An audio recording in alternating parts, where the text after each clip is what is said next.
As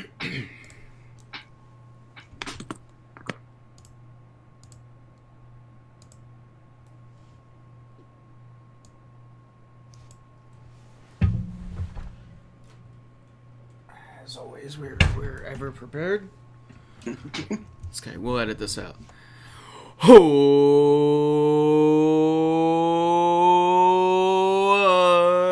What's up, Philadelphia sports fans? I am Anthony Pinto.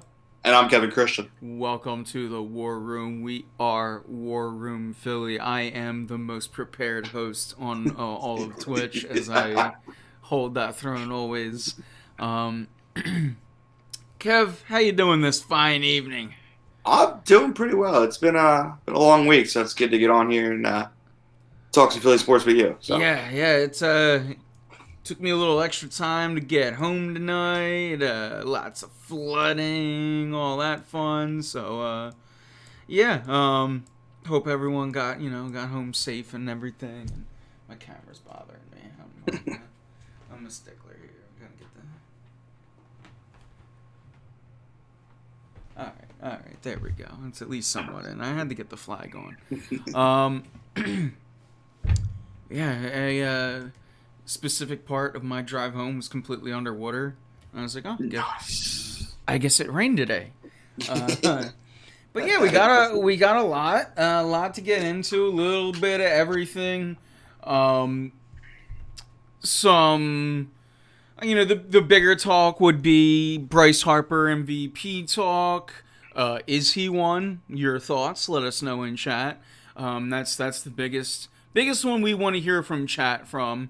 As far as the Bryce Harper MVP goes, the Eagles are 1-1, coming off of a game that felt very winnable, as I talked about on the podcast. Tonight we'll be more focused on, it's Dallas week, so we'll be talking about that. But it's the first time Kev's been on since the Eagles have started, so we can it kind of gives us a chance to step back and give a little bit of a look-see on both weeks thus far and moving forward. So we'll talk Eagles, of course. It's football season. And then, we got some Flyers injuries that we're going to move into pretty soon. Some Sixers news that's not Ben Simmons related. Some Sixers news that is Ben Simmons related. And what else? The Phillies. I mean, outside of Bryce Harper being an MVP, are we even watching the Phillies? Like, is it? Like I'm kind of just like tuning in when I know Bryce is coming up to the bat at this point. But we'll be talking about everybody tonight. And let's kick it off with the orange and black, the Philadelphia Fusion. They did get eliminated last night. Threw the curveball. Oh, the knuckle curve. First pitch. You're wearing it. How did I not see that coming? Nah. The boys took both of the L's and double elimination. It's tough because they lost to the San Francisco Shock again, and the Shocker, the only other Overwatch team that I give any shit about are the San Francisco Shock, and it's because of Super, and Super is from Philadelphia. Do the math. So it was a little bittersweet, but the boys go down last night, the Philadelphia Fusion, and the next time we see them behind the keyboards, they'll be playing Overwatch 2. Oh my god, the game will still be cancerous. I bought a PC because of Overwatch. Tidbit, fun fact, and can't remember the last time I played it. But still love the Overwatch League. I still love the idea of the game, but actually playing it, it just doesn't hit. I never played. I can only nod for you here, buddy. I can only nod. Real quick though, any first-person shooters that you ever played or do play? We never talk about this. Yeah, I'm very not good at these at all. Yeah, so like I need the really dumbed down versions for me to play, and then I get bored of them because they're like kid games usually. Like I played Fortnite for a little bit and I was like, this is terrible. But I can do it, so I'll play it for a little bit. I stopped playing Fortnite literally the update shopping carts got put in, I uninstalled. Jeez. That's when I uninstalled. But I was, dare I say, an avid Fortnite player up until that part. Shopping carts got added. It became super little kitty just like that, and I saw it getting that way, and I was out. But my claim to fame for Fortnite is I died to Ninja, but supplied the bait for my teammate to kill Ninja. Oh, nice. Because I was playing at that high of a level. Like, I was in ranked matches with Ninja. It sucks because I was actually pretty damn good at the game. It was like you were saying, it's the one shooter I was actually pretty damn good at. Yeah, it felt straightforward for a change. Doesn't help that I played with my boy Ermel, who is like actually good at the game, and I just listen to his orders. And like, if you can just turn my brain off and all I got to do is aim, much easier. So he'd be like, "Go run!" I'd be like, "You got it, sir." Like, I'm a good soldier. I went in and died, then literally right after the match, both of our accounts got blown up. Oh, I was just watching you. You know, you killed nice. Ninja. I was like, who the hell is Ninja? Like, I'm not. This is a long time ago. This was before he became. Like, again, this is, if anyone follows the timeline of Fortnite, like, damn, shopping carts, they're like 4 years old. I was saying that's how. But yeah, I digress as I do best. Here we are talking Flyers hockey, and no, we are. We're going to talk just some straight news right off the bat, so we can talk Flyers, we can talk a little bit of Sixers again, not Ben Simmons related off the bat. But Kev, hit us with some Flyers injuries, because we got hit with two, one substantial injury and another one that. Two more, depending on your opinion of the player, and then a third one that apparently I'm not aware of, so I'm gonna find out live on air. There we go. Prepared streamer, by the way. So obviously the big one for the Flyers is Kevin Hayes.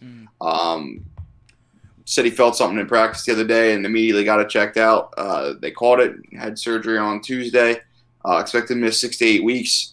AV's comfortable saying he's probably only going to miss about 9 games. But as we see every year, those first 10 games are huge. So this puts a big onus on the rest of the team to kind of step up in his absence. A lot of fans and the team itself was hoping on a big year for Hayes. So we'll see how he feels. Core muscle injuries are no joke. So having his second surgery on one in one offseason, not the best news. The other two, the first one is the big Sam Moran, who's out the exact same 6 to 8 weeks. They're cleaning up. They cleaned up his knee that he had torn the ACL in the previous year. Always worrisome when you have to go back under the knife for the same knee, especially when you've had to go under the knife for both knees at this point. Not sure what he brings to this team. But just seems like a great locker room guy, and he's a great 7, meaning he doesn't play, which is awesome. But if you need him for a spot start because somebody's banged up, he's a good guy to have. I thought he looked actually pretty good at the end of last year when he did play. Former first-round pick will just never live up to what he was supposed to be. But Andre Dillard. Excuse me. Yep. No, but to real quick to interrupt, to that point, forget first round status. If you can get our favorite word, serviceable backups out of both of these guys, to the point where if they're called on, you don't have to watch through a blind. Yeah. So be it.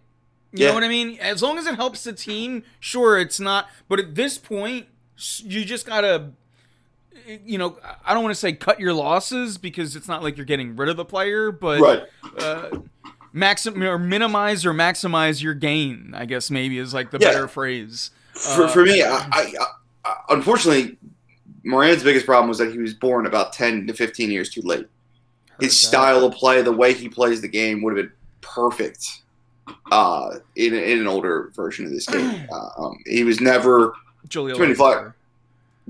Yeah, well, I can just apparently I'm just digging around all other sports for Sam Moran right now. It's all good. No, and that's the way it's been. He's Andre Dillard. He's Jaleel Okafor. And it does, and it fits with both of those guys. He plays a similar system, style to the way Pronger played. He is in no way Chris Pronger. But that size that beat the hell out of people, that's just not in the game anymore. Well, it is if you have other skills, which he doesn't. So, but I think he was a good 7, and I think that, like you said, he can be serviceable to the team. With all the moves that they made, having him as your 7th was pretty good. They're kind of in a tight spot now without him to start the season. They have 7 good defensemen, but if York doesn't make this team, he can't be your 7th defenseman. He's got to go down and play, which kind of leaves you with Adam Clendenning, who's really got to hope you don't have an injury at that point. Because that's the guy where, like you said, you got to watch through your fingers because it's just a rough, not an NHL level player, but as close as the Flyers have without going into the kids. The last injury, unfortunately, is to Wade Allison, the former 2nd-round pick who had a great end of the season. Anytime you score goals in the city, it's an immediate bump up for you. Looked like he was having a great preseason, or 2 good camps, I should say. I forget that the rookie games against the Rangers weren't actually preseason; it was just the rookie games. He's out indefinitely. He's got a high ankle sprain, which in hockey is really like the worst possible thing. They linger. You never feel right until you get a chance to sit down for a couple months at times. It's another guy who's had injury problems his whole career. Hopefully he'll be able to get back around the December mark if they can let it heal. But you just lost 3 guys who are definitely going to make this team. And on a 20-man roster, now you got 3 guys who better step up. So I think the Flyers have the guys to step up. It'll just be interesting to see who it is that actually takes those steps. And real quick, if I can go to facebook.com/warroomphilly, where we had a couple of comments. Cool. One person, you already clarified it, Ed's comment, which was the tweak. And in fact, Chad also commented and clarified as well. But here's the thing that I like from Chad's comment. He goes, after he explains the, he retweaked it, or it was after he explained the tweet, he goes, no big deal. Frost is ready to turn some heads this year, chomping at the bit to prove it. And I just wowed that comment because that's ooh, it makes me do the wow mouth. You know me, I'm an avid Frost fan. I like that kind of comments from Flyers Nation. I want to see some. Yeah. I want to see some bravado out of Flyers, especially talking about some of the younger guys, specifically the ones that I really like. Yeah. But yeah, and then the other one is just Dustin.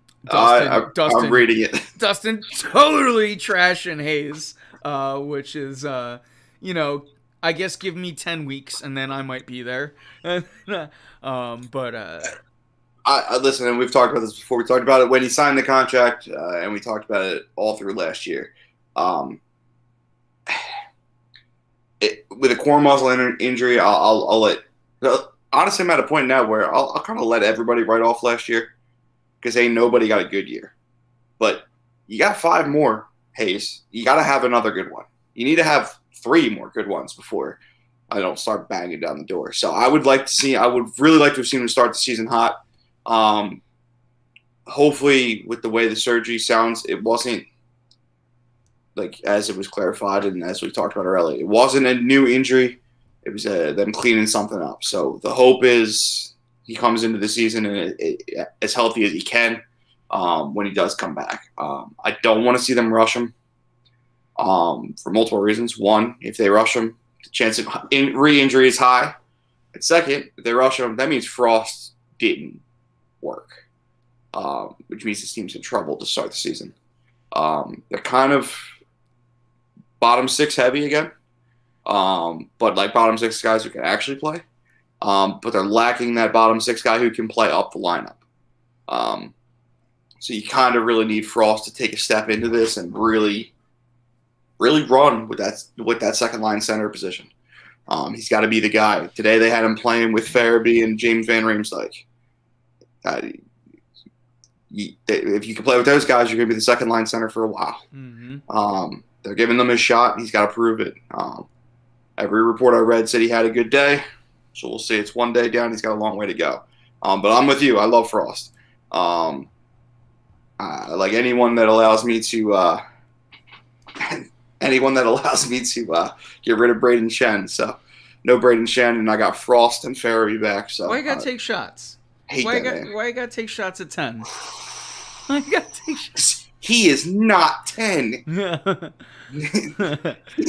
He is not 10. He wore 10. Okay, John LeClaire is, if we're going calling the guys by their number, 10 is John LeClaire. It is sure not Braden Shen.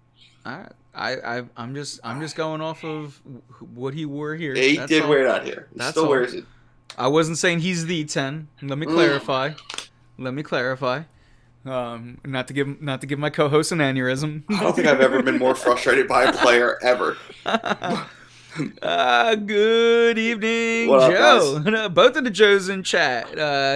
We ignored the Drew hate from Joe Hunter. I only said hello to the second comment, as we always do. But yeah, moving forward and getting onto another little piece of news, and then we can kind of get into the sports talk section of the show. Joe, of course, comes in as we're finished Flyers talk, so we just guaranteed one VOD hit for after the show. But real quick, the news as far as Sixers, again, not Ben Simmons related, is the move that Kate Scott is going to be calling games now, replacing the humongous the shoes that Mark Zumos leaves. Here's what I'll say right off the bat. That is a tough job to fill. I don't care who you are. It was going to be a rough. See Tom McCarthy and see how fans felt about him in the beginning of his career, and even some of them, I think, still hold that against him.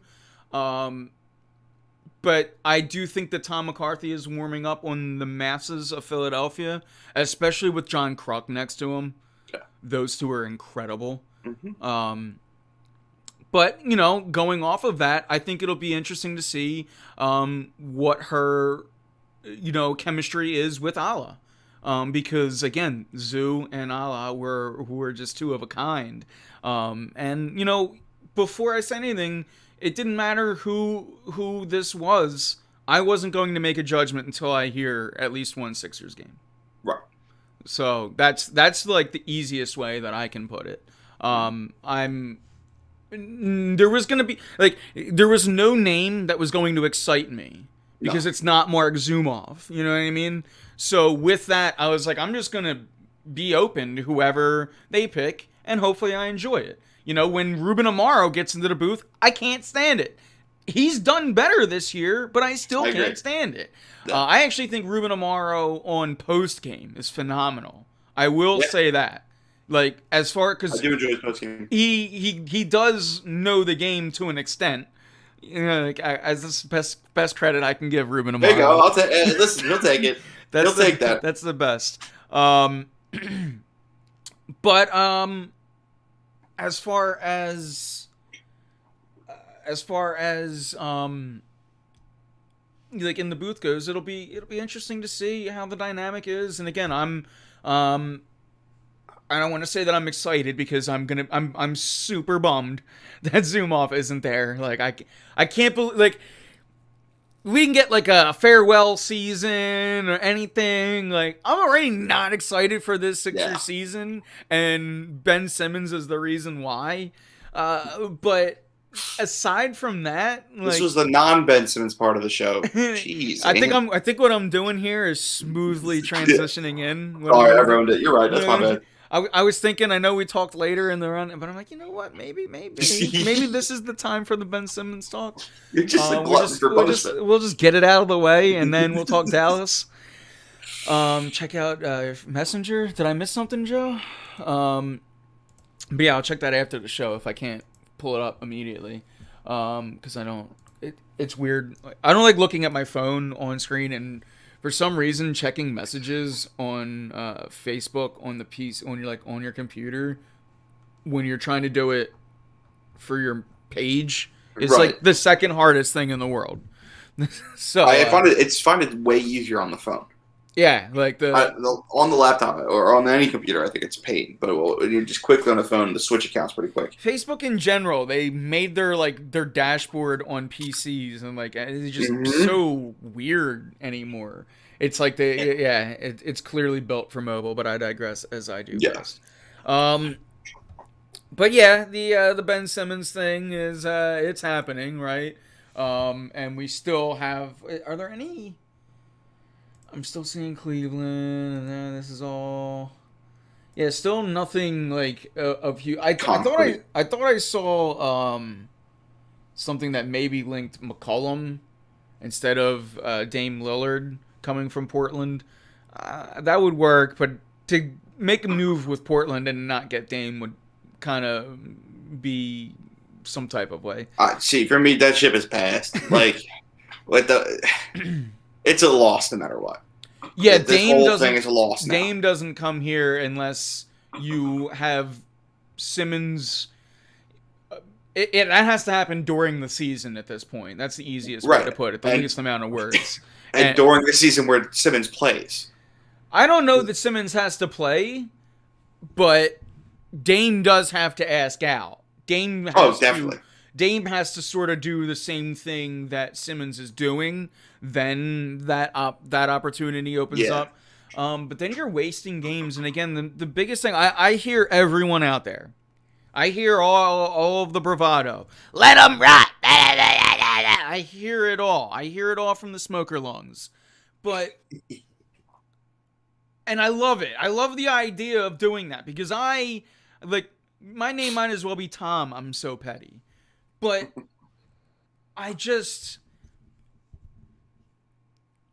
again, it comes down to Joel Embiid.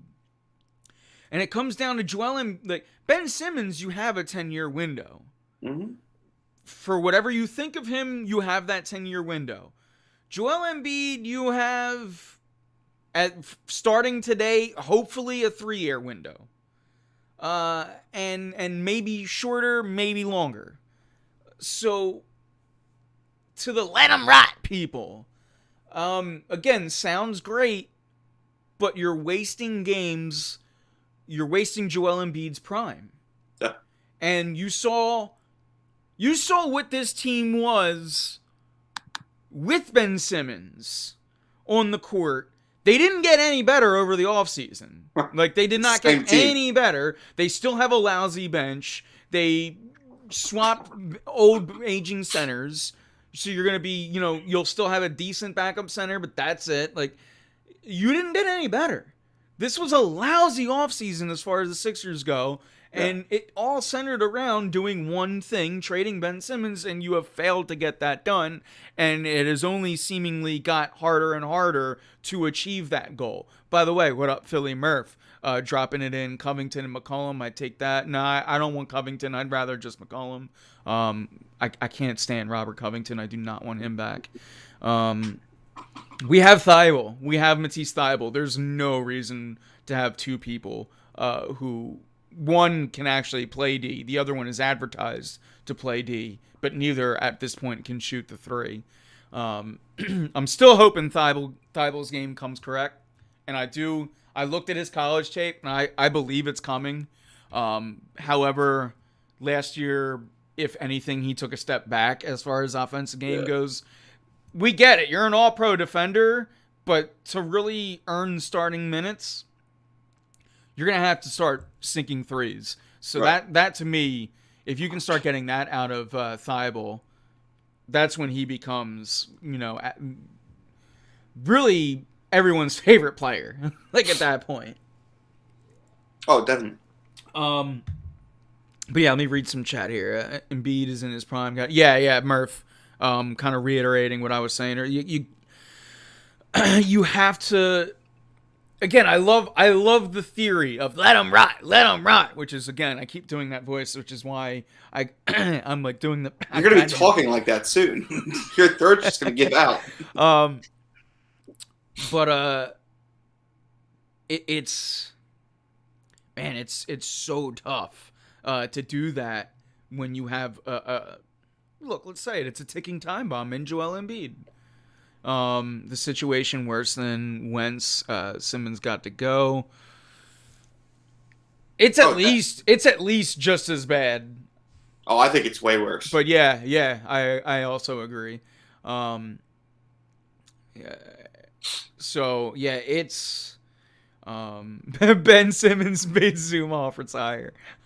Joe, that is. I'm gonna put that in one of your Hall of Fame comments, because that's got the classic Ben Simmons spite, but I actually appreciate it.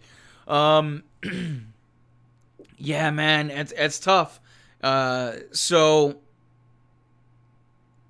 really, at this point, again, that's about as much as Sixers as I can think of tonight, because at this point, it's another where it feels like we're regurgitating the same thing over and over again, but it's just like, oh well, I have to air out how I'm feeling once again this week because more has been said. Doc Rivers trying to double down on First Take was bad. That was a bad look, or not double back. I mean, Double back, yeah. Because there's audio and we can all go back and listen to the thing and see that you did say what everyone's saying you said because we saw you and heard you say it. Yeah, Murph says our bench stinks. So yeah, again, that's our bench, and it didn't really get any better. Like you're gonna have, and if Simmons is sitting, you don't even have you don't even have Maxey on your bench. You'd be starting Maxey, I would imagine. Unless you go out there and last minute get a veteran point guard. But yeah, Maxey would be starting in that notion. Again, the Sixers thought it'd be a good idea to sign Furkan Korkmaz to a 3-year deal. So now he's stuck here on your bench. He's not going anywhere. Why? I don't know. I don't know who saw what, when, where, and why, or how in Furkan Korkmaz, especially in how bad he played in the Atlanta series when it mattered most, when you needed anybody to step up, and Doc Rivers fell on the sword and started him every game, instead of Thibault or instead of George Hill, even, or instead of anybody. They could have pulled me from. I was there Game 7. Could have put me in the stand, from the stands and the crowd. I could have been the white boy missing threes too, not being able to play defense. So yeah. Yeah, Beal. I see Beal's name. Beal would be great, but I don't know that. Again, Beal would be the same thing that I just said about Dame Lillard. Just copy and paste it. Beal would have to look around during the season and go, all right, these guys are scrubs, I went out. Dame Lillard is going to come to hopefully the same realization.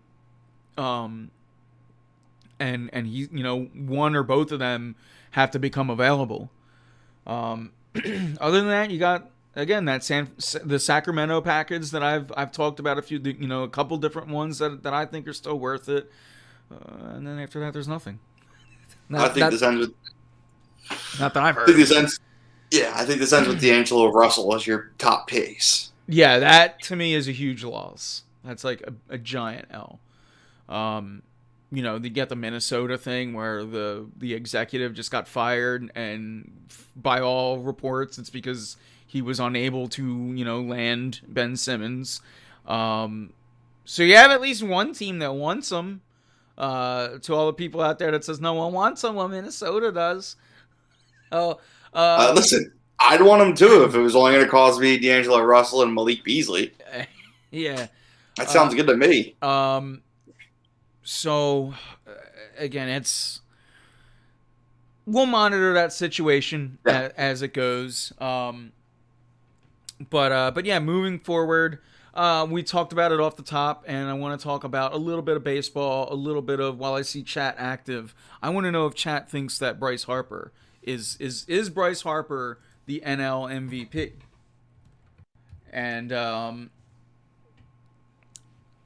And do you have any faith in, is anyone even watching the Phillies anymore? Because, the way I've been looking at it is, yesterday I tuned in because it was a Wheeler start. And I was like, I'm going to watch until the Fusion start. So I watched until, the 4th inning, and then the Fusion were on, and then that was it. But it's really like I'm looking at my phone and I'm trying to find when Bryce Harper is going to be up, and that's when I tune in. And outside of that, man, this Phillies team has got me so unenthused, and I'm like, I need a break so that I can enjoy playoff baseball because I like baseball and I want to enjoy playoff baseball, and the Phillies aren't going to be part of that. That's at least my feelings. Um, as far as the NL MVP, what do you think, Kev? I don't think it's close anymore. I thought it was for a while, but I think Bryce has just run away with it. I mean, his numbers are ridiculous. And Tatis is kind of going the other way. Bryce has pretty much single-handedly kept the Phillies in this race, whereas Tatis disappearing has kind of cost the Padres any chance they had at making it. So, to me, I don't think it's a question. I think if he finishes the same way he's been playing for the last couple of weeks, months, the whole year, I don't think it's close. I think this ends up being Bryce's year.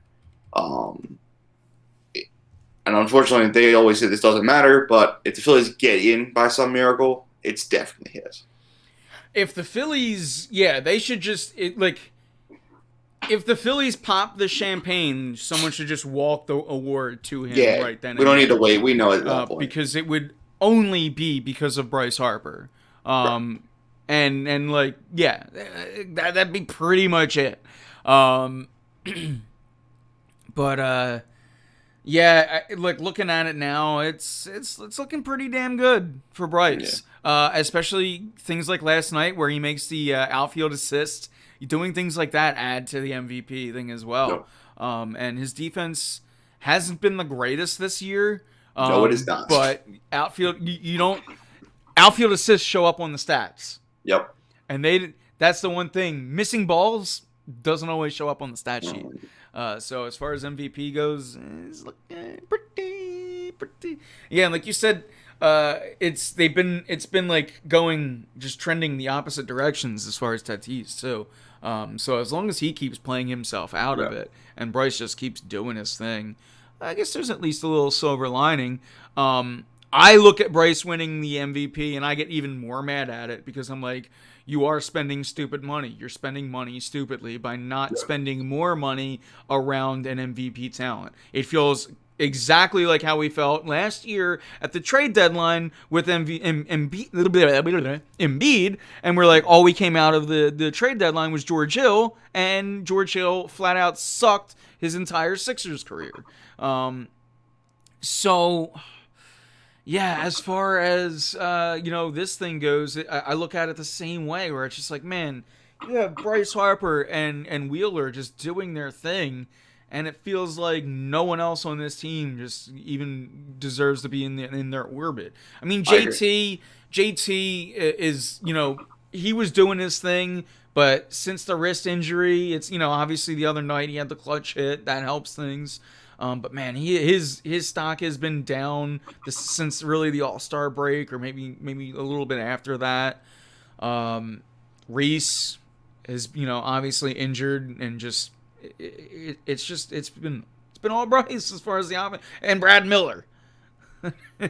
I just saw in chat someone wrote only if you make the playoffs, but this is a two-person race. And neither of them are going to make the playoffs. Yeah. So, for me, under normal circumstances, that's a huge part of it, whether they say it is or not. And I agree with you.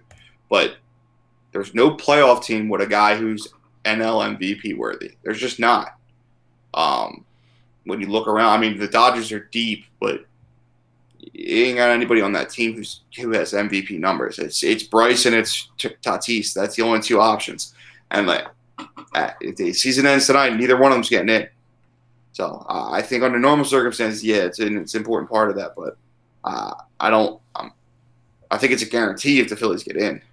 I feel pretty strongly unless Tatis carries the corpse of San Diego in, I don't see it being a difference. I don't think either team makes it, so I don't think it makes. I just say give Ohtani both of them. He gets the NL and NAL MVP. I'm fine with it. Another guy who's not going to see the playoffs. Yeah. Let me see here. National League. Yeah. I mean, no one else. No one else. Even like Juan Soto is not worth. Yeah, it's pretty much again as long as Bryce just keeps doing his thing, Yeah, stays on somewhat this pace, even it's his word. It's his word. His a word to lose. He has made this run possible. Probably fall short of the playoffs, but I hope not. Yeah, Murph, I kind of agree with you. Like, it'd be yeah. beautiful to make the playoffs, but um, it just doesn't. This team just they feel like a bunch of mutts, man. I don't mean to like put anyone down, but like there's it, and it really it's not even like most of the players on the roster's fault. It's the biggest thing is think about '07, '08, '09, 10, 11. When players went down, you had exciting prospects to come out and still a reason to go to the ballpark. Like it was someone coming up that you didn't know, and it was Cody Ashe. They sucked, but there was at least someone coming up and giving it a shot. There's no one even to come up right now. You have guys that I don't even remember the guys like I can't even tell you who played first base last night, and it's just like it's pathetic. The fact that Alec Boehm, you decided to just shun him away from the team, asinine.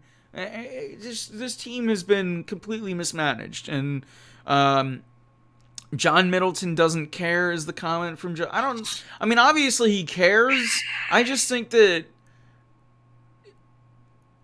maybe he's just got like he needs to figure out one way or another what he wants to do, because if it's him that's causing the not spending thing, that's a problem. If Right. it's his GMs that are saying, "Oh no, don't worry, we don't need to spend." Why are they saying that? What are they making that they're the ones holding out? Like, are they getting a bonus for staying under the luxury tax? Because that would be crap. Like, it's where.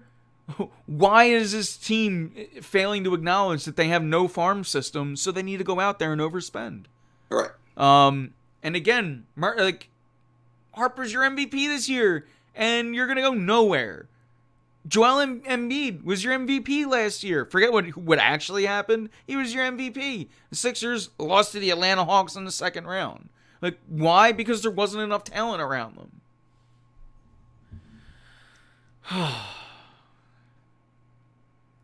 So, watch them give it to Freeman. No, I don't think so.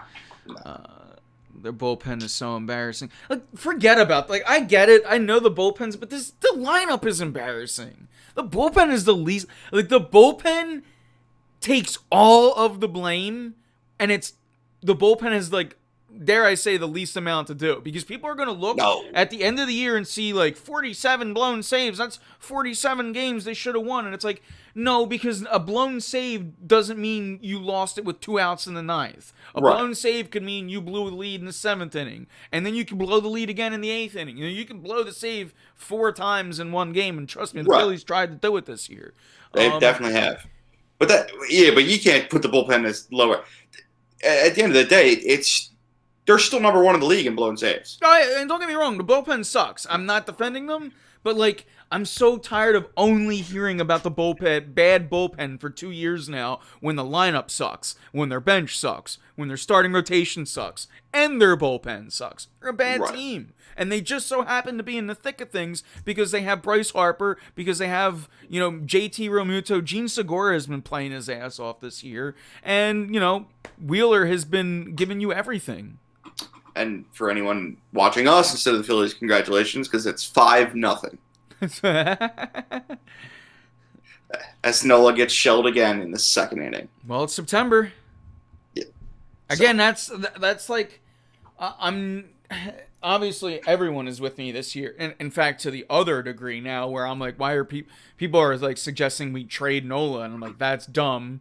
Like, just because he's not an ace doesn't mean you trade him and get rid of him, because even at what he's doing right now with his potential, his contract is well worth it. So yeah, you need to smarten up a bit if you want to look at trading Nola. I'm not trading Nola. This team needs pieces. I'm not going to getting rid of things when their value is low.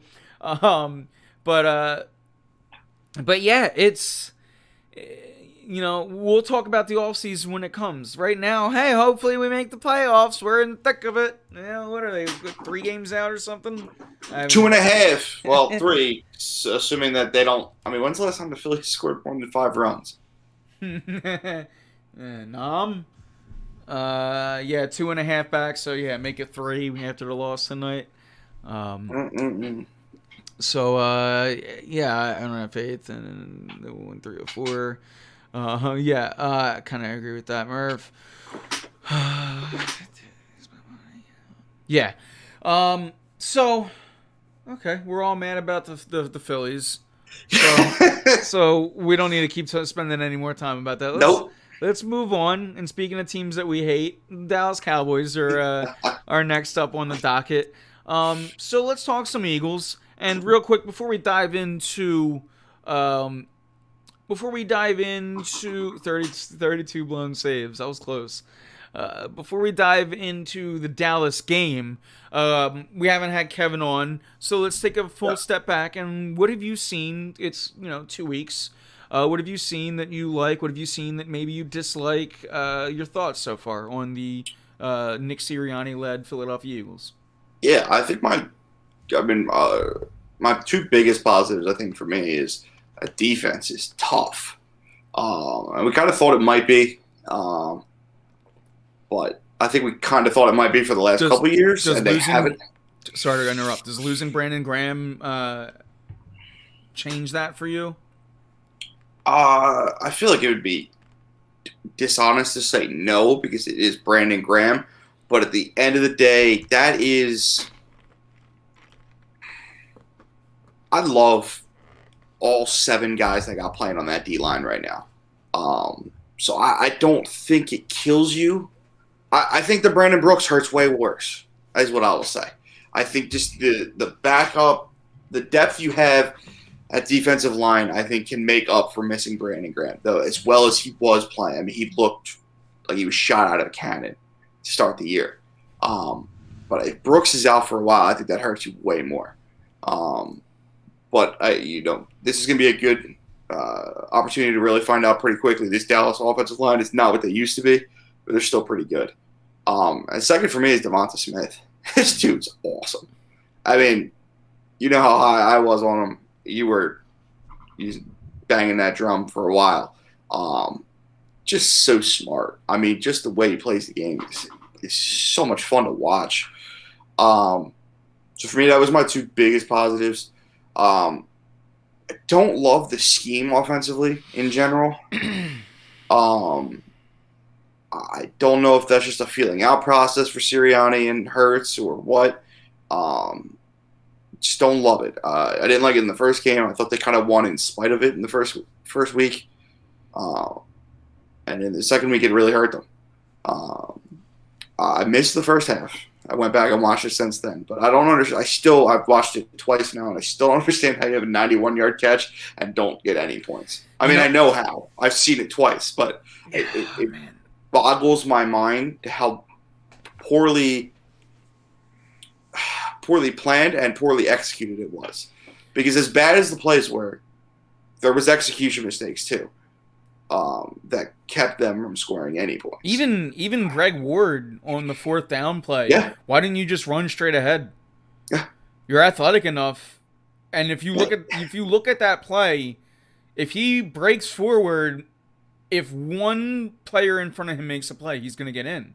Yep. And he threw the ball away as if it was not 4th down. Right. Again, a wide receiver shouldn't be playing quarterback on 4th and goal. I get that. He's trying to live off another man's magic there, and that was a little weird to me. It just felt so weird that play. I mean, it the felt play calls really disingenuous. Yeah, it's one of those things where I remember in the Super Bowl, as I will always refer to the one that the Eagles won, when Belichick and Brady tried it, I was like, this is so stupid. Why would you try it? And then the Eagles did it, and now it's my favorite play of all time. So, I get that. But, if you're a new coach in your second week with the team that made that play as famous as it is, why are you playing? Why? Yeah. Well, it's just creepy. Real quick. Can we not call every wide receiver reverse that's thrown in? It's not a Philly special either. It wasn't a No. Philly special. What made the Philly special was every little intricate, like Nick Foles going up to the line and you're like, what the f is going on? Like Right. that, there was an anxiety attack that happened before the Philly special. Correct. It wasn't just a little flicker and you're like, oh wait, see what's coming. Like as soon as Jalen Hurts runs out, like that. Right. So. Like let's not call everything Philly special the same way that everything is Watergate. Like everything is this gate, that gate. You know what I mean? Like we don't need to. Like I mean, I guess from the outside world, I'm not going to be upset if I keep hearing the Philly special invoked now that I'm thinking about it. But like as far as here, we don't need to call everything the Philly special. Right. And that thing was anything. That play was the Philly unspecial, if anything. But yeah, go ahead. I'm gonna let you get back to your thoughts. Yeah, and I'm just gonna keep reacting to them. Then we'll just go back and forth. I think I think Jalen's looked solid. I think my biggest concern is he's still missing on the throws that he needs to make. And that kills you to a point where you get.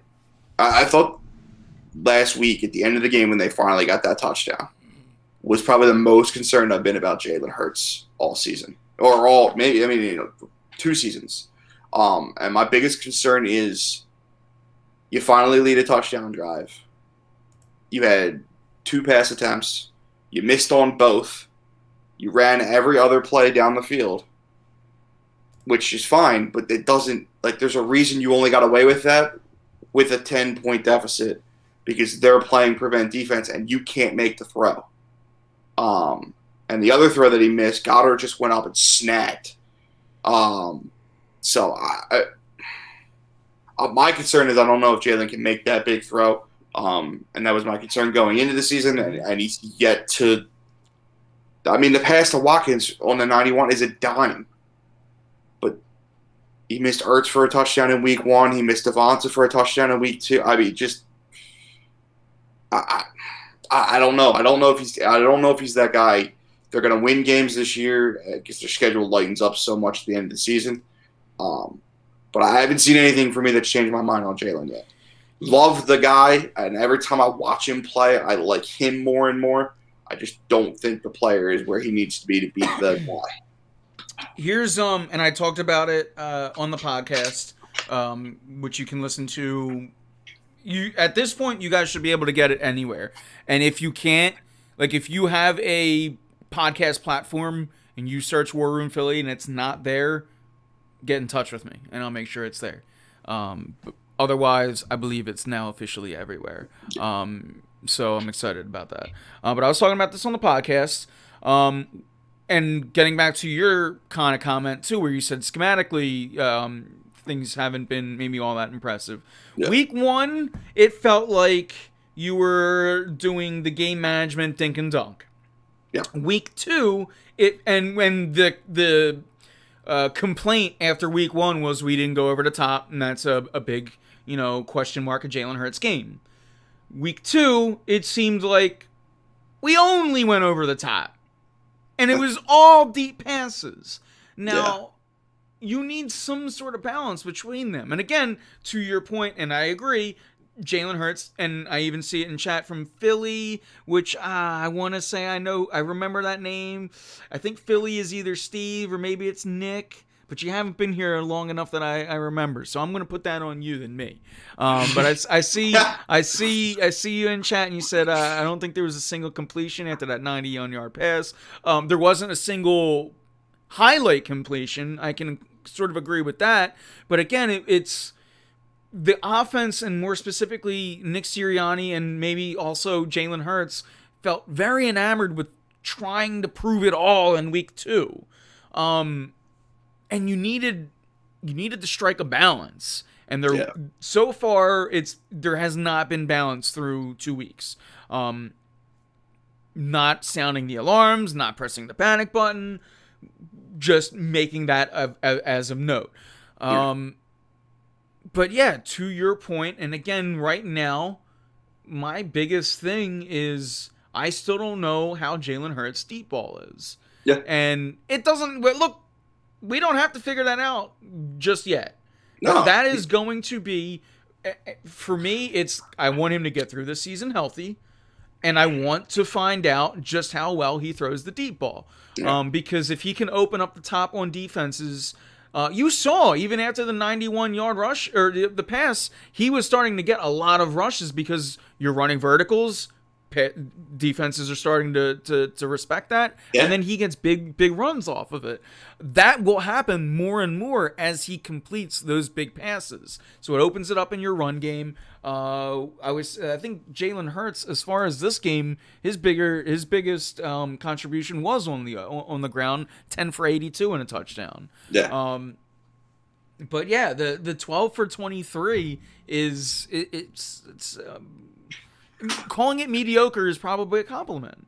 See, for me, the biggest concern I'm having is I feel like I'm rewatching Wentz from 2 years ago, which was nothing's being caught, nothing's being thrown accurately, and running is how you're winning games. It's how you're sneaking into the playoffs at the end of the year. You're winning games you probably should win, but you can because your quarterback's mobile enough to take care of it, and you're getting good defense. I feel like I'm watching that same thing all over again, and it doesn't work. We know it doesn't work. We watched it fail with Carson, and you're going to lose games like you lost on Sunday with this. So that's my biggest. For me, the offense is a big question mark going forward. I think this week is the makings of a really bad week for Eagles fans. This Dallas offense looks potent. And the defense isn't as bad as I thought it was going to be for Dallas. So I think it's going to be I think it could be a rough one. But it's a night game. And it's the Eagles in Dallas. So you never know what's going to happen. It's always something unexpected. So hopefully the Birds can hang with them this week. Hopefully the offense just starts clicking. I think you're seeing flashes of what could work. It's just not. They're not all on the same page yet, or either they're not all on the same page, or Jalen just isn't the guy. It's early. You're in a new coach. It's 2 games. He's got 15 more games to change my mind, and in my opinion, change Howie's mind. So that's kind of where I'm at through 2 weeks. And Dallas through two weeks, obviously 31-29 loss to the Bucks and a 20-17 win over the Chargers. Both games very close. And you don't get a real read off of either side of the ball through 2 games. One Correct. game was more of a defensive, one game was more of an offensive game. Here's what I'll say to kind of echo your thoughts. That looks like a potent offense. That I am all but certain about. Yep. As long as Dak Prescott comes and plays, if he gives you a C, that's a potent offense. All he has to give you, all Dak Prescott has to give the Cowboys is a 70%, and that team is a potent offense. Anything else, and it just becomes even more. Exactly. And I think that I don't think Dak Prescott is as good as Cowboys fans think, and I think Dak Prescott is a lot better than Eagles fans think. Yeah, I'll be honest with you. You could have named any Cowboys quarterback, and I would have agreed with you. Ever. That's good. That you made me feel. I thought I had this really good metaphor, and then you're like, I thought about. You're not wrong. I mean, you're right, and I think it's gotten. I think it's been. I used to say that it's the same thing about Romo. So, and that was kind of really where my point was going with that. I love Tony Romo. I never feared Tony Romo. I kind of fear, and dare I say respect, Dak Prescott. Tony Romo, I respected Romo, but man, I looked at him. You know the scene in not Big Daddy, Waterboy, where the coach starts looking at the other coach, and he's like, "Hey, you baby," and he's like envisioning. Like, that's how I looked at Romo. I was like, "Yeah, he's not gonna beat me. It's December. It's so cute." See, my thing with, I'm gonna pull at you. So what he reminds me of is Marc-Andre Fleury. who Okay. is one of the best goalies of this generation. He will go down as maybe the top 3 of this era. When he played the Flyers, I'm all about it. I want to play Fleury every night. Just for whatever reason, he just wasn't that guy. Every other team I watched him play against, he was the guy. He was the guy who shut everything down. He's had success now on 2 different teams. I'm sure he'll do the same in Chicago. Romo had that kind of same feel.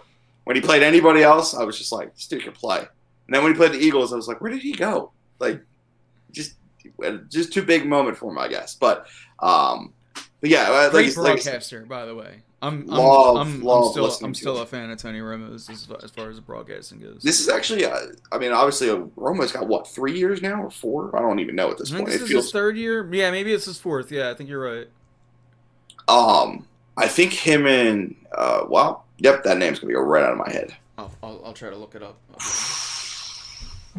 Somebody will get there. Get out of here with negativity. I mean, I don't think either of us are negative, but that's fine.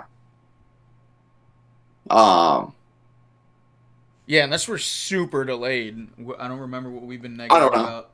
I'm sorry, I can't tell. I'm looking at it. I mean, I know we're delayed, but I can't Yeah, tell that's where we're at. no, that was a fresh comment, and I can't remember being negative. I guess about Jalen Hurts. I guess about, I wasn't even being negative. sometimes I just stated facts and my concern about him. Sooner or later we'll get called something about we'll see Carson Wentz's name in chat. I'm sure. I'm underrating the San Fran defense. Okay, I mean the San Fran defense is good. Yeah, and again, The San Fran defense wasn't the reason why he missed wide open players. That's my concern. My concern isn't that they lost to a good team. I said when I was on the show before the season started that they would lose 6 of their first 8 games, Jim Nance, including by the way. Jim Nance. Their chemistry has gotten great. Last year I thought they really hit their stride. I thought it was a little weird the first 2, but when you're in a booth with a know-it-all who's going to tell you the plays before they happen, it's got to be weird for the announcer. But they figured that out together. So you know what it's like to be in we're not in a booth, but with a know-it-all. I'm just kidding. So like I think they've really hit their stride, and I think both CBS and Fox, their top guys are great. Now I know I'm in a boat usually by myself when I talk about nice things about Fox's guys, but I won't say his name because I know how that riles up Philly fans. Does it rhyme with fuck? No, never mind.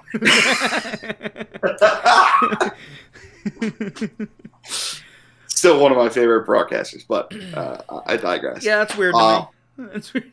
He's just so good. I mean, he's got. To me, I appreciate anyone who understands the usage of crowd, which he is top notch at.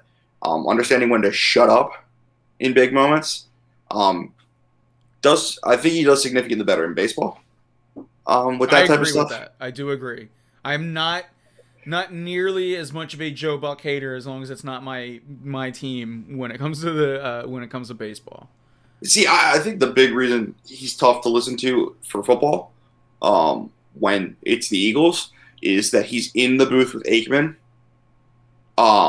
So he's like they're never negative against Dallas because Troy kind of leads the conversation and Buck just answers. So like it's always positive and like these guys hate the Eagles. And I'm like, no, it's just you have someone who's biased. And I like Aikman as long as he's not announcing the Cowboys.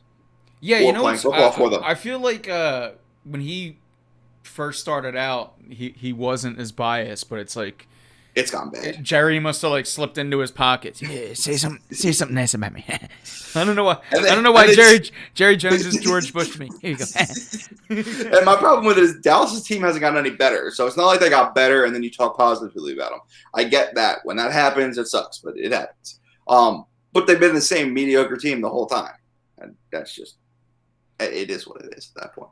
Dak is underrated. I agree. Better than Wentz as far as Dak. Yeah, I mean, right now, yeah, because... How many people are arguing that? Yeah, first off, neither of them are my problem. Secondly, Carson Wentz didn't finish, and I've never rooted for a second-round pick more in my life.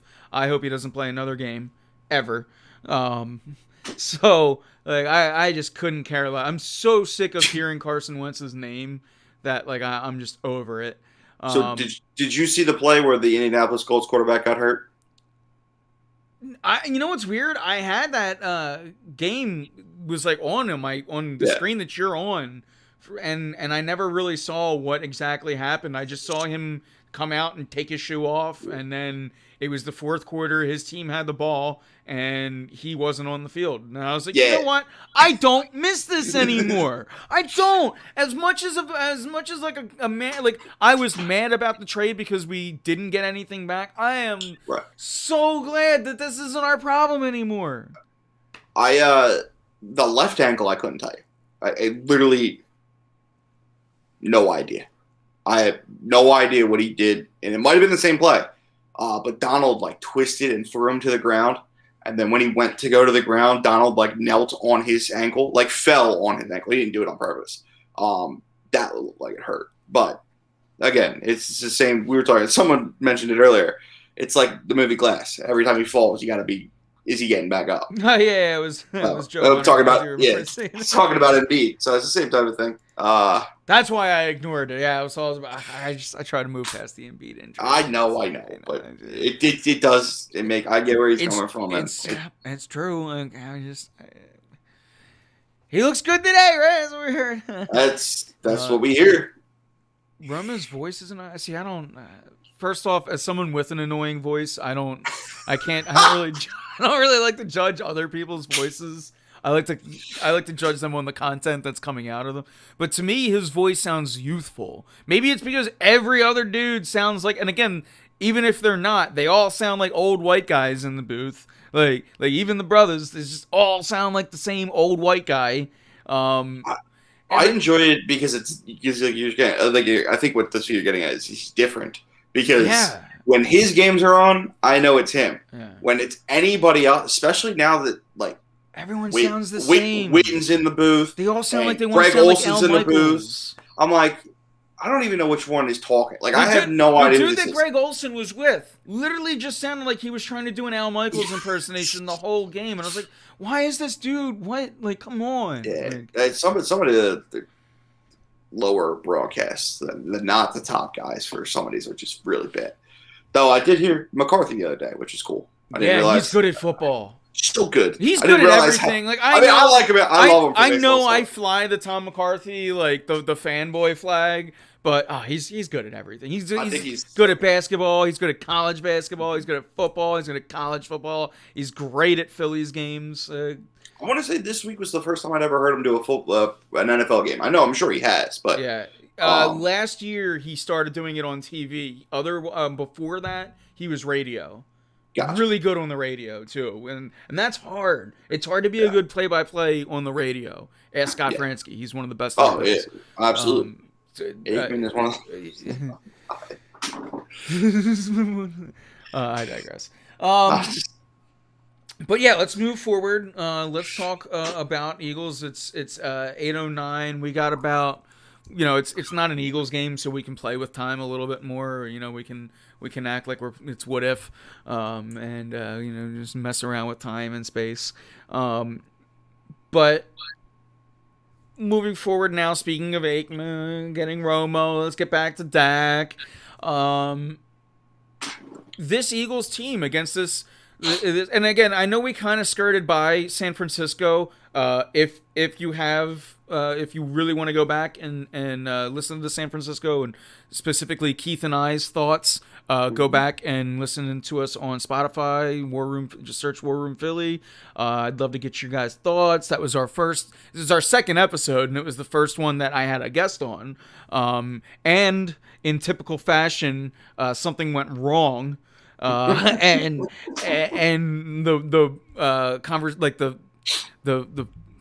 it crashed. Let's just go with that. And then I had to use a weird editing point to fix things. So I want to know if you guys can figure out when it happened. Because I was up until like 2 a.m. really trying to make it look like nothing happened. Because I am very anal when it comes to editing things. And I felt like I still didn't do my best work there, shaking off some of the rust. And it was late. And I was like, you know what? We're just getting this episode up. I think it's smooth. Okay, good. That's all. Keith told me what happened. Okay, and then I listened, and I still It was when I edited it in after I hit the mic. So if you remember the show, that was when I edited it, and I was like, "We're gonna use the mic as like that's when I can because you've edited sound, right? Yes. So that's you can see like on the thing like poof, my thing's level because I might as well just like karate chopped my mic. So I was like, let's go from there, and we'll take it back in stride. But yeah, it was the first time we had a guest, so to edit, it was the first time we were using a new platform, which I'm excited for you to see because it was pretty cool. And then we added a little music, which I'm gonna have some custom music made from the boys over at Native Maze, which is kind of cool. So we'll have that, and it'll be like the Radio Bucks days when Native Maze plays us in and out. You don't have an annoying voice at all. See, that's why I say things bad about myself, because I'm fishing for compliments. No, I do find it's funny. I was talking about this today, and Kev, maybe you can attest to this or not, but most people, when they hear their voice, it sounds different. Oh, definitely. But for me, from doing this 10 years now and editing and everything, I sound the exact same. Well, I think that would drive me crazy. I hear it. It all sounds the same to me now. Like when I hear my voice, it doesn't sound weird anymore. But this is 10 years of editing my own voice in one way or another. So I know the difference. You kind of get used to it, I guess. Right. And now inside my head, I sound as annoying as I do outside. See, like I know the difference from years of acting and stuff like that. So like I've heard my voice so often on video that I know what it sounds like. But my voice isn't as deep in my head as it is in reality, which I never realized until I was like 17 when my voice was way lower than I thought it was. But yeah, it's definitely a thing. You can't tell what your voice actually sounds like unless you spend an inordinate amount of time listening to it through a microphone, as you have. So. Yeah, and like even now too, like I'm listening to like every time I'm hi me. Oh, yeah. I can't. There's a voice inside my head, and it's my own. I'm sorry. I digress. See, that's the good thing is I can hear you coming through my headphones, but I don't hear me coming back. Yeah, I choose to do that, which is great when I go directly into the Yeti. Right. It's got a self-monitoring system, which is like one of my favorite things about the Yeti.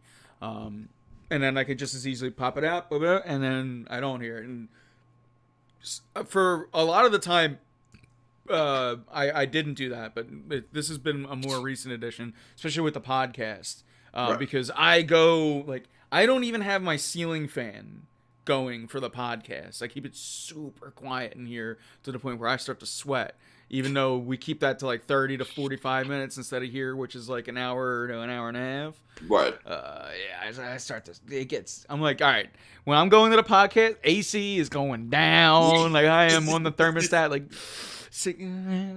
where's Jamie at? 60. and watch out for over your shoulder. Dee just hit a ball and might land next to you. Oh yeah, long bomb. Yeah. It was a hell of a hit. It's about time. Yeah, it's only 6-1 now. Yesterday I heard. We're right back in it. Yesterday, now I've said a lot of good things about Tom McCarthy, right? So let's even it out and show that I can see both sides. Yesterday, Tom McCarthy says Dita Gregorius having a off year offensively. And I was like, just offensively? Are we forgetting the fact that he had 37 errors to start off the season? Just offensively? Didi's another one of those guys. I just really like him. But, like, God, man. Just, I don't know what. I mean, I don't know what it is. This year's just rough. We got a comment from Hunt Showdowner, which is a new name in chat. By the way, feel free to follow us. He says, I don't think the defense is as good as everyone thinks. First game was against the terrible Falcons. Second game, Jimmy G missed wide open receivers in the entire first half.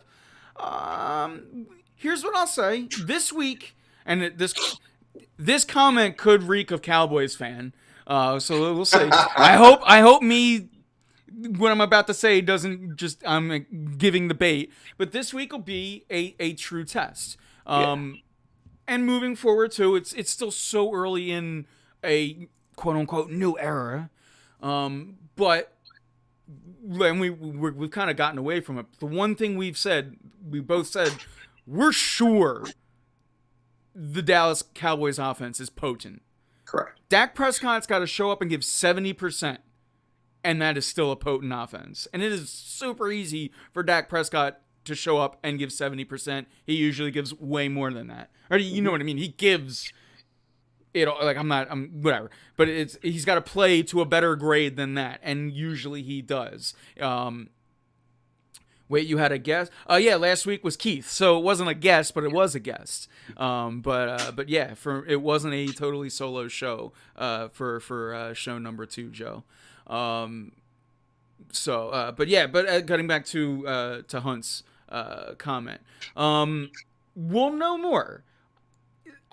To me, we know, and even with and we were talking about this a little bit earlier, even with Brandon Graham going down, I still feel pretty damn good about that defensive line.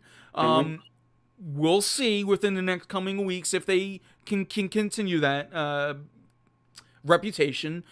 As far as the secondary, your safeties are weak, but I think the cornerbacks, your 3, are at least solid, especially led by Darius Slay. So, and honestly, just recollecting from memory, I don't remember Garoppolo being like, oh, he missed wide open guys.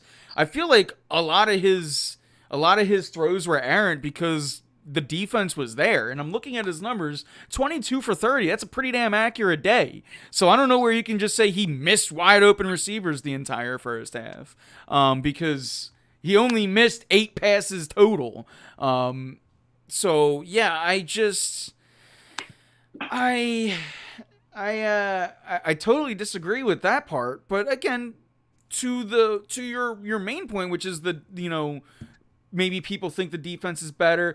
I had this conversation with someone at work this week, Giants fan, by the way, who said, it's kind of the same thing. And I'm like, well, what do you mean by that? Because I don't think this is a top 5 defense, but I think it's a top 15. I think they're, when you look at, are they a top half or bottom half defense? I think they're 10 through 15. And I think that that's where they'll fall by the end of the year. And I think that means that they're a good defense. So, yeah, I kind of think that the defense is the kind of counter to the Cowboys. We don't know what you're going to get out of the Eagles' offense, but I wouldn't say the Eagles' defense is potent as like the Dallas Cowboys' offense is. Right. But I do think that that's your strong suit this season. And again, this is a team that we are I have it 6-11. So I'm not saying that that defense is going to carry them to the playoffs. Right. That's me personally. I'm not all of Philadelphia, although I'd like to one day speak for all of Philadelphia. I am Saw of Philly sports. But that, to me, that's how I tend to think that most of Philadelphia, outside of like the rambunctious, excitable Eagles fans, I think they would probably agree. Would you say 10 through 15? Or would you have more higher, lower ranked for the defense? From what I've seen so far, I would, that's probably where I put them. But if they moved up from that, I mean, if they continue to play the way they played in the first 2 weeks, I think they'll move up to do that. But to be safe, as far as it's only 2 games and who they played versus who other people have played, I'm okay with that. And I would say it's probably in that 11 or 12 area based off what we've seen. I got to tell you one thing. I expect the Cowboys to score more than 17 points against this defense. I expect them to, I'm thinking, I mean, the Cowboys, look, they put up 29 against Tampa, and Tampa are a top 10 defense. Correct. So what are they going to do against Hardy? It's a week by week thing. Obviously, Tampa in week 1, maybe their defense wasn't up to the sharpest, tasks, but let's put it this way. I could easily see a 30 spot from the Dallas offense, and real quick putting us in check.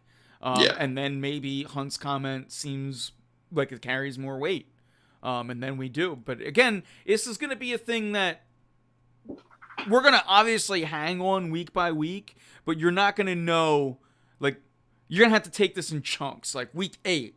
then we can be like, all right, what have we seen so far? And then, getting, like, after the bye week, oh, what have we seen so far? And then it'll be like, toward the end of the season, and where are they in the race? And then it'll be, at the end of the season when you really will go, all right, that's what this team is. Now what are they moving forward? Which kind of, as a fan, isn't the, greatest of ways to feel about a season. But look, I think that anyone that's expecting or really in their heart of hearts rooting for the playoffs this year and thinking it's a possibility, that you need to keep in check with what most teams historically do in this situation. They have a first-time rookie head coach, and they have, for all accounts, a rookie starting quarterback. He's year one. He played his rookie year last year. He started 4 games.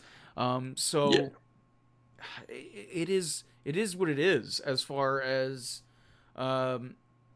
this team goes, and we're just going to take it week at a time. And again, this is your measuring stick game in week 3. This is going to be the game that kind of really reevaluates expectations moving forward. I know that we've kind of talked about the expectations word here and there, but let's face it, if you go out and win this game, especially in dominant fashion, which I do not expect, but if you do, maybe things change moving forward. If you lose and you take it ugly, maybe you're like, all right, well, and maybe that's maybe the murmurs of Jalen Hurts start to, and again, you're going to have to play him the whole season one way or another, in my opinion. That's what I'm at least rooting for. I want to see every snap that he can play. I want it all on tape and to figure it out before we move forward. And like you, man, I really like rooting for the guy. Like, he's so enjoyable. He came in dressed as Dayman. I think he's great. He's so likable of a guy, and again, it's not a slight to any past quarterbacks, but he's really he's like, I could see why guys would be infatuated by his presence, by Nick Sirianni's presence. Seems like it could be a fun locker room to be around. Yeah. Hopefully that translates more into winning in the future. Right. And with that, we can start kind of like breaking down predictions, and I think both of us might be feeling the same way about this game. But how are you feeling about Dallas? On Monday night. I think it's a high possibility that it's a lot to a little. Yeah. I'm hoping they keep it close. I'm hoping it's a competitive game past early on, but I think it will be, but I don't know that makes it any better. Like, the San Francisco game was a super competitive game, and they lost. And San Francisco was supposed to be the better team, but that game didn't feel like the better team won. Yeah, and so that will bother me almost if they lost another game like that. I hate moral victories, especially early in the season where it can determine the way the rest of your season goes. But if I leave this week feeling that way, because I agree with you. I think San Fran is the better team. I'm not sure that they were on Sunday. I feel like the Eagles could have won that game pretty easily. If that's the way I feel coming out of this game, I might be all right with that. Because on paper, to me, the Eagles are significantly the third best team in this division. I thought it was going to be closer, but the way I've seen the other two teams I think that are above them have played so far, I think Washington being the other, right? Definitely not the Giants. Yeah, I just wanted to clarify. No, yeah, but the way the Washington's defense is ridiculous.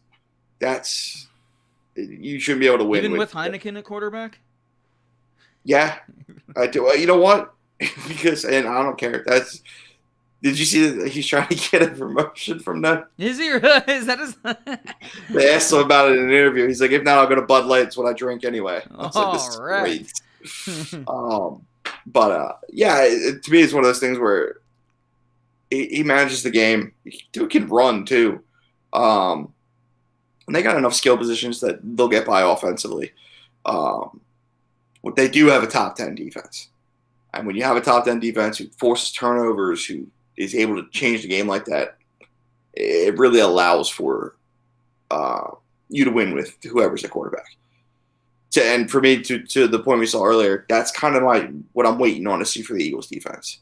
Are we going to get those big turnovers? Are we going to start getting back to the special teams where you get a block punt or something like that just turns the tide? Like, are they a top 5, top 10 defense? Not yet. But you start getting those type of plays that really can change the game, that really help your young offense out. I think they have the opportunity for that. So we'll see what they bring. I'm thinking something like 38-14 when it's all said and done this week. I think Dallas jumps out early, and I don't see it slowing. Now, I'll really think something heavy of this defense if they can shut this offense down. Because the Dallas offense has no weakness. They got 3 good receivers. They got a good quarterback. They got a good running back. They got 2 good running backs. That Pollard's just as good. And that line's not special like it used to be, but it's still good. I mean,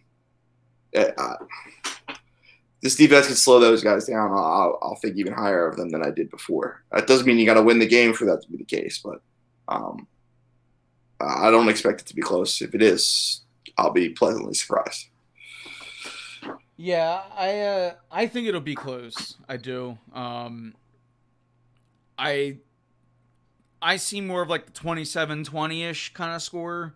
But as far as like I don't think that the defense is just going to have the wheels blown off of them. I think that the one thing that the Eagles will be able to do, or at least should be able to do, is contain Elliott. So, that's the one thing not historically, but more recently through history, the Eagles have contained they have played a pretty good run defense. Yeah. Credit to Fletcher Cox for that. So, yeah, I think it'll be a closer game. But yeah, it's going to be tough, especially it's at Dallas. But you do have the Monday night factor that throws a bit of a wild card. You do have the fact that the Eagles have a really good record at AT&T Stadium. I think that is something to worth note. So we'll see, and check for Facebook. Facebook.com/WarRoomPhilly. We'll do a little pregame show. And that's when I'll really dive in as far as predictions, or at least mine. But yeah, I see a comment again for Joe, from Hunt about Jimmy Garoppolo. Let's see here. We go. Jimmy was 8 for 15 in the first half, with 3 straight 3-and-outs to start the game. Had a TD to end the first quarter. Then literally didn't miss a completion in the second half. Yeah, again, the 3-and-outs were heavily caused by, it was pressure. Like I don't really remember seeing him miss quote unquote wide open people. I can remember one. He missed Debo. Yeah. And that looked like a miscommunication more than anything else. But I mean, they didn't play against a good quarterback. That's completely true. They did shut down a rushing attack that's been successful since Kyle Shanahan's been around. Didn't matter who he's run, he's always been successful. I thought they had a good game. You play who you play. Will Dak light them up for those reasons? Possibly. Mm-hmm. But we can only go off what we saw. They shut down Matt Ryan, who is a good quarterback. Was a good quarterback. Is the most washed up quarterback in the NFL.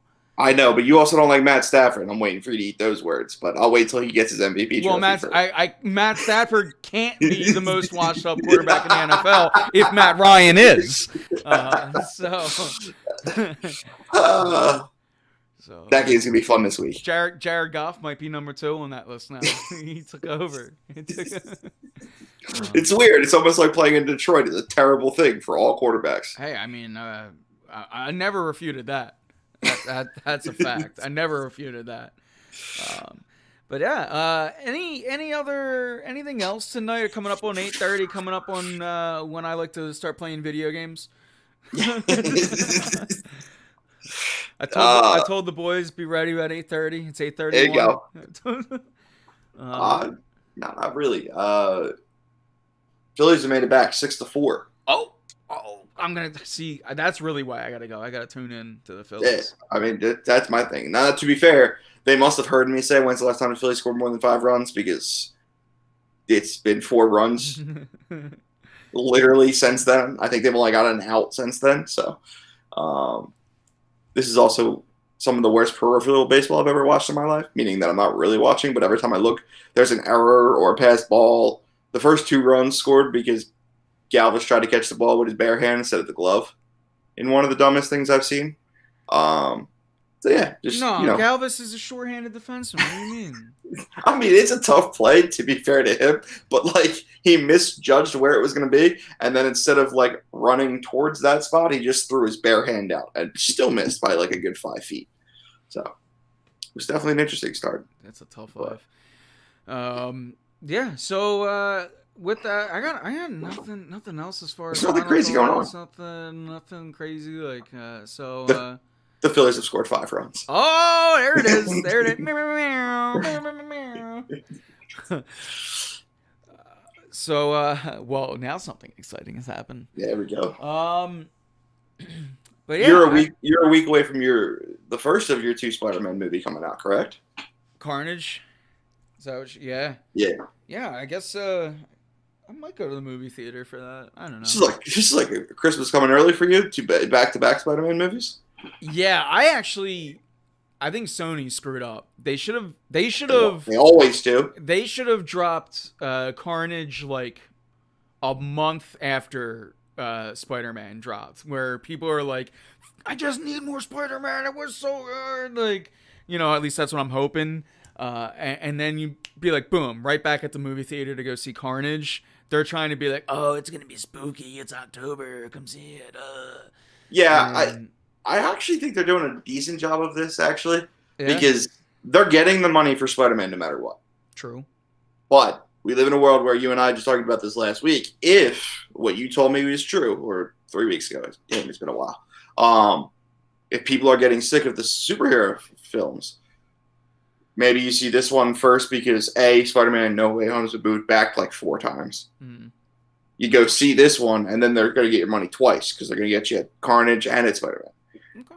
90% of people are going to see Spider-Man no matter what. Now, how many people of those people are going to see Carnage if it's not first? But you might be right. Maybe it would have been better to get it on the back end. I think either way, they're coming off of that. Can I ask a question that I probably should know? Absolutely. Is Carnage a theater-only release? It is.